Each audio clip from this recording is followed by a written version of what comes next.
Hey, what's up, guys? Houston here. Look, if you're in Florida and you're looking to start your new LLC, but you have bad credit, look, I want you to avoid these 8 mistakes when setting up your new LLC. Now, the first one is if you're in Florida, you do not have to go to any of these states, Nevada, Wyoming, Delaware, South Dakota. You'll be wasting your time thinking about structuring your business in these states. The reason is that Florida is one of the most flexible states it is when it comes to business. They're very pro business, okay? And also by you going to these other states, you still would have to register as a foreign entity in Florida. So you end up paying more money out of the pocket for your LLC. So the main point is you do not have to go to these other states. All right. So that's number one. Then with the business credit bureaus, when they pick that data up, it may cross-reference with your business. And Dun and Bradstreet is very notorious of this, right? So like you may see a company like Saul's Maintenance LLC, right? And you may say, well, I'm going to name my company Saul Maintenance Inc. Well, the thing about it, with both of those names being so closely correlated, even though they're different structures, the state of Florida may even reject it. All right. So now, one of the things that I would tell you when naming your business, do not put the word investment in it. Do not put the word real estate. Do not put the word consulting. Those things throw up red flags for financial institutions as well. Okay. So if you're going to do real estate, consulting, any type of investments, there's different ways around it, but you do not want to have those terms in your business name. Another thing that you want to avoid is investing in a chef corporation. All right. And I put here the 3 reasons why: taxes, bank accounts, and flagged addresses. Here's the situation. A lot of people that sell chef corporations, they do not keep up with the taxes. The taxes usually are not up to date. Okay. And if the taxes are up to date, it always shows that there is no profit in the business. All right. So that's the reason it's best that you start your own LLC. And if you need help with that, you can click the link in the description. Number two is that when you buy chef corporations, again, a lot of times these chef corporations do not have bank accounts, do not have business bank accounts. So by them not having business bank account, that means that you have to go start up a business bank account. All right. And for lenders to be giving you top dollar, more than $50,000, they want you to have between 3 to 6 months. Now, if you're trying to go get funding with just the EIN of that business, then there's another challenge again because the taxes doesn't show profitability. You have new bank statements. All right. Now, number three is flag address. A lot of times, these chef corporations they have virtual addresses. Okay.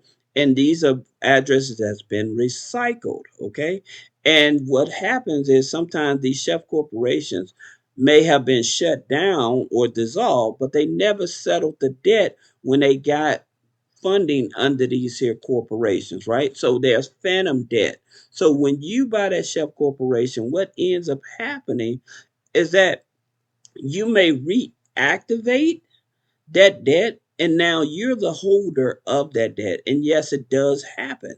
Now, another thing is that using a virtual address that's been recycled, again, they may have burnt the creditor, okay? And by them burning the creditor, what ends up happening is that whenever that address pops up with the creditor, say that this chef corporation had credit with American Express, okay?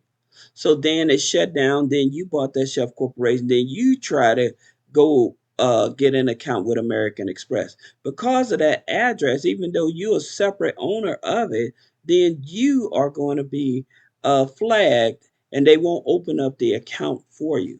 Even with banks, they're starting to not open up accounts as well with flagged virtual address. So you have to be very careful on that. Here's where we're talking about high risk NAICS codes. And what I mean by high risk NAICS code, they're very heavily regulated by the federal government. Okay. And so these here are the high risk restaurants, consulting, credit repair, trucking, porn, gambling, multi level marketing, weapons, ammo, money lending, real estate. So, like with restaurants, again, with a restaurant, you do not want to be classified as a restaurant. You're in the food distribution. Okay, credit repair that's highly regulated. You are not a credit repair company. You are a document preparation company. Trucking, transportation, or high risk. You are not a trucking company. You are a delivery company. Okay, so say that you was money lending, meaning that say that you had a ATM business. Okay, this ATM business is high risk, okay? So they won't work with you. Again, real estate investing, okay? This is also high risk. So you want to go into like some type of maintenance or something like that, but you do not want to tell them that you're in real estate investing. All right? So that's what you need to look out for. Here's another challenge for a lot of people choosing the right EIN number. Do not mix your EIN number. And what I mean by that, you may have a DBA with an EIN number. Okay. Then you want to set up your new LLC. Okay. Now, when you do that, what ends up happening, you mix that new LLC with that EIN number, the information cross references, and it can create an audit. That's the reason every new entity you start up, it should have its own separate EIN number. I don't care if that DBA EIN number has history on it. Do not use it with your new LLC. Now let's talk about choosing the right business bank account. And as you can see here, I have three tiers. You have your tier one, which is your major banks, tier two, which is your community and regional banks, and tier three, which is your credit unions. Okay. Now, here's the thing about it. You have Chase, it reports to Experian, Small Business Financial Exchange, Dun and Bradstreet, Equifax. Then Capital One reports to Dun and Bradstreet, Experian, Small Business Financial Exchange. Then Citi is Experian, Small Business Financial Exchange, Dun and Bradstreet, and Equifax. These are your top three funding banks. Okay. Now, yes, you can go to American Express, US Bank. They report to Small Business Financial Exchange. Okay. And then that information is later on picked up with Experian and Dun and Bradstreet, but they do not directly report to Dun and Bradstreet. Okay, so that's the reason I tell you you want to open up a bank account with these top three here. Then, when you first start getting your funding, with the exception of Chase, because Chase is a 524, you want to start with your community or regional banks. Okay, this is your second bank. All right, so Truist pulls Equifax FICO 8, Citizen pulls Equifax FICO 8, BMO pulls TransUnion Vantage 4 score, and PNC pulls Experian FICO 9. Okay, so you can get funding from all of these institutions without any revenue in the business. Your average credit score, to be on the safe side, I would say should be about a 680. Now, your tier three credit unions for funding. Navy Federal, okay, it's a Experian FICO 9, okay. Then you have BCU, Baxter Credit Union. Baxter Credit Union is a TransUnion Vantage 3. Then you have NASA. NASA is a Experian Vantage 4. So I would start with the community banks, then the credit unions, then go to your major banks in order to get funding, okay? Let's talk about net 30s. And this is so important. A lot of people really don't understand this. Invest in too many net 30s, and that's not necessary. All you need is about 4 to 5 good net 30s that'll help build up your business credit, okay? And so on the list is where I would start. I'll probably start at the bottom and go up. So with Fair Figure, now if you already have an existing business, registered business, and you're making at least $2,500 in the business, even if you have bad credit, Fair Figure will give you a loan. Okay. Plus, when you sign up for their business credit monitoring and personal credit monitoring, they give you a trade line for that. So you can get two trade lines out of Fair Figure, just as well as with NAB. NAB will give you a trade line for their NAB Prime business credit card. Now, anybody can get that card regardless. You can have bad credit. They don't do no credit check. You don't have to have a deposit. Now, it is a charge card, but the challenge for most people is they may only give them 300 or 500, but people don't want that. They want thousands of dollars. Well, guess what? When you have bad credit or you have a new business with no revenue in it, you have to prove yourself. So they won't use that prime card. If you get the card, use it so they can actually report it to the business credit bureau so you can actually get access to more money. Okay.